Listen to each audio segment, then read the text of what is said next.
மாண்புமிகு கழக தலைவரின் ஆணைக்கிணங்க சுமார் 10-12 மணி நேரத்தில் நம்முடைய கோவை மாவட்டத்தில் தொடர்ந்து தமிழ்நாட்டு மக்களுடைய மாண்பை சீர்குலைத்து வருகின்ற தமிழர்களின் கலை கலாச்சாரம் நாகரிகம் பண்பாட்டினை சிதைக்கின்ற வகையில்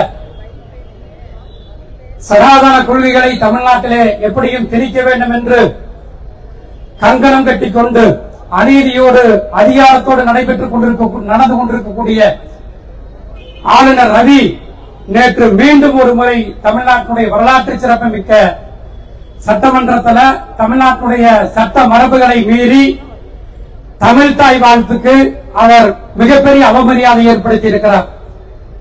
அதை கண்டித்துத்தான் இந்த கண்டன ஆர்ப்பாட்டம்.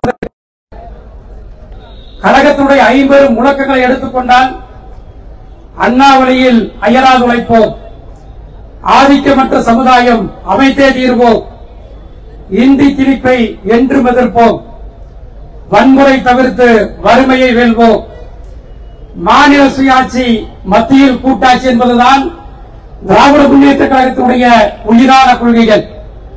அதில் மிக முக்கியமான கொள்கை இந்த ஆர்.என். ரவிக்கு எடுத்து சொல்ல வேண்டிய கொள்கை மாநில சுயாட்சி மத்தியில கூட்டாட்சி. இதை வலியுறுத்தித்தான் பேரறிஞர் பெருந்தகை அண்ணா அவர்கள் காலத்தொட்டு முத்தமிழறிஞர் தலைவர் கலைஞர் தளபதியினுடைய வழியில தொடர்ந்து நாம் வலியுறுத்திக் கொண்டிருக்கின்றோம். தொடர்ந்து தமிழ்நாட்டுடைய மாண்புகளை எப்பொழுது யார் சிதைத்தாலும் அதை தட்டி கேட்கின்ற, அதை எதிர்த்து குரல் கொடுக்கின்ற, அதை எதிர்த்து தைரியமாக போராடுகின்ற ஒரு ஆற்றல் பிழைத்த இயக்கம் திராவிட முன்னேற்ற கழகம் என்பதை இந்த நேரத்தில் சுட்டிக்காட்ட கடமைப்பட்டிருக்கின்றேன். அதே நேரத்தில் பாத்தீங்கன்னா தொடர்ந்து நம்முடைய தமிழ்நாட்டில் பாத்தீங்கன்னா ஆர்.என். ரவி தொடர்ந்து தமிழ்நாட்டில் கடந்த சட்டப்பேரவை கூட்டத்தொடரில் போன வருஷம் அதற்கு முந்தைய ஆண்டு தொடர்ந்து தமிழ்நாட்டு மாண்பை சட்டமன்றத்துடைய மாண்பை சீர்குலைத்து வருகின்றார்.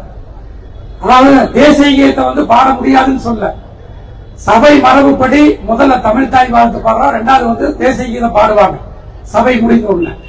ஆனா இவர் என்னன்னா அதை ஒரு காரணம் காட்டி நேற்றைக்கு சபையிலிருந்து வெளியிடுகிறார். அது மட்டுமல்ல, இன்றைக்கு தமிழ்நாட்டு மாணவர்களை மிகவும் வஞ்சித்திருக்கின்ற பழிவாங்கி இருக்கக்கூடிய நீட் தேர்வை கண்டித்து நீட் தேர்வை செயல்படுத்தக்கூடாது, நீட்டிற்கு விலக்க வேண்டும் என்று சொல்லி நம்முடைய மாண்புமிகு கழக தலைவர் அவர்களும் நம்முடைய மாண்புமிகு துணை முதலமைச்சர் இளைஞர்களின் எழுச்சி நாயகன் திராவிட பேர் இயக்கத்துடைய இளைய தலைவர் நம்முடைய அன்பிற்கினிய நம்முடைய மாண்புமிகு அமைச்சர் உதயநிதி ஸ்டாலின் அவருடைய வழிகாட்டுதல்ல ஏற்கனவே தமிழ்நாட்டில் சட்டப்பேரவை கூட்டத்தொடர்ல சிறப்பு தீர்மானம் கொண்டு வந்து அதை அப்படிதான் கிடப்பில போட்டார். இது மாதிரி தமிழ்நாட்டு மக்களுக்கு தேவையான என்னென்ன சிறப்பு தீர்மானங்களை கொண்டு வந்தாலும் அந்த தீர்மானங்களை மத்திய அரசுக்கும் பரிந்துரைக்காம திருப்பி அனுப்பாம அப்படியே கிடப்பில போறது ஆளுநருடைய வாடிக்கையாக இருந்து கொண்டிருக்கிறது.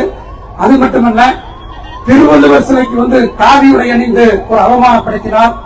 இப்படி தொடர்ந்து தமிழ்நாட்டில் ஆளுநர் ஆர்.என். ரவி அவர்கள் தொடர்ந்து தமிழ்நாட்டு மக்களை வஞ்சித்து வருகின்றார். தமிழர்களின் கலை கலாச்சாரம் நாகரிகம் பண்பாட்டினை சிதைக்கின்ற வகையில தொடர்ந்து செயல்பட்டு வருகின்ற ஆர்.என். ரவியை திரும்பிப்போ, ஆர்.என். ரவியை திரும்பிப்போ என்கின்ற இந்த முழக்கம் தமிழ்நாடு முழுவதும் இன்றைக்கு எழுப்பிக் கொண்டிருக்கிறது. அது மட்டுமல்ல, தமிழ்நாட்டில் பாத்தீங்கன்னா தொடர்ந்து 2019ஆம் ஆண்டு மாண்புமிகு கழக தலைவராக அன்பு தலைவர் தளபதி அவர்கள் பொறுப்பேற்றுக் கொண்டதற்கு பிறகு தமிழ்நாட்டுடைய வரலாற்றில் உள்ளாட்சி தேர்தல், அன்றைக்கு ஊரக உள்ளாட்சி தேர்தலில் மகத்தான வெற்றியினை பெற்றார் தலைவர் தளபதி. அதற்கு பிறகு நாடாளுமன்ற தேர்தலில் மாபெரும் வெற்றி பெற்றார். அதற்கு பிறகு சட்டப்பேரவை தேர்தலில் மகத்தான வெற்றி பெற்றார். தொடர்ந்து தமிழ்நாட்டுடைய மாநகராட்சி, பேரூராட்சி, நகராட்சி தேர்தலில் வெற்றி பெற்றார். அதற்கு பிறகு கோவை இந்தியாவிலே நடைபெற்ற நாடாளுமன்ற தேர்தலில் தமிழ்நாடு முழுக்க இந்தியாவுடைய வரலாற்றில் 40க்கு 40 வெற்றிவாகை சூடிய மகத்தான தலைவர் நம்முடைய அன்பு தலைவர் தளபதி அவர்கள்.